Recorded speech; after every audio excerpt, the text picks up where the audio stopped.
Chapter 11. Gabranth. Ada woke Angel and put him to work doing preventative maintenance. It was tedious work, and Angel didn't mind. He was better behind a keyboard than in social situations, and the work left enough of his mind free to do some quiet snooping of his own. Susie woke to find Hunter's note on her pillow.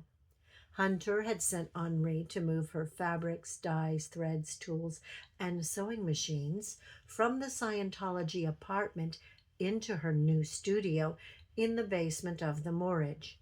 The note told her she was to begin work on a piece called The Kiss for an upcoming Toreador celebration. Complete artistic liberty. Price was no object. She was to make a list of whatever materials she needed. She read the note twice. Then she went downstairs, sat in the middle of her studio, surrounded by her things, closed her eyes, and thought about what the kiss really meant. Not the obvious thing, the real thing. After a while, she opened her eyes and started making a list. Gabranth was newly turned and out of his element. He wanted to learn everything Maleva could do, especially the extraordinary things, the melding into earth, the dissolving into mist, and she had told him he was still too young. She taught him the basics. She also had the tendency to run off without him, which he found less instructive. She led him to the Scientology Center to meet Chartrey and left him at the door. Gabranth stood outside the sanctuary for a moment, with a particular expression of a child on the first day of school who has just watched the car drive away. He was a couple of minutes late going in. Two women were waiting. He identified Chartrey immediately. She had the unmistakable quality of someone who was always the most organized person in any room, and Gabranth smiled and gave a wave. Catherine looked at him with an expression that suggested she found this charming, in roughly the same way one finds a golden retriever charming, fondly, and without any particular expectation of sophistication. Chartrey introduced them briskly and got down to business. The matter at hand was a caitiff named Bob. Caitiff were clanless vampires, embraced without permission, without standing, without anyone to answer for them. Bob had been condemned by and for existing, which was the Camarilla's position on the matter, and was not being revisited. Catherine and Gabranth descended into the basement. Bob was in a cage.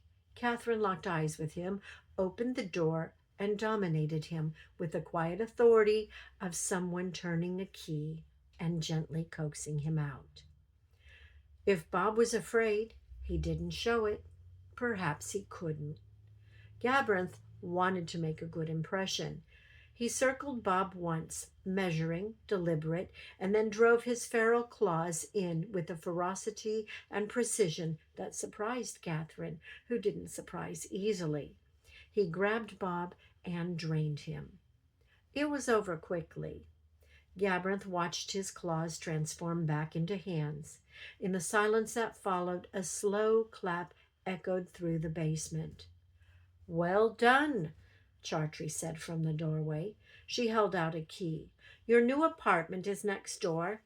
Clean up. It's time to head to the King of Clubs for your presentation." The presentation was brief.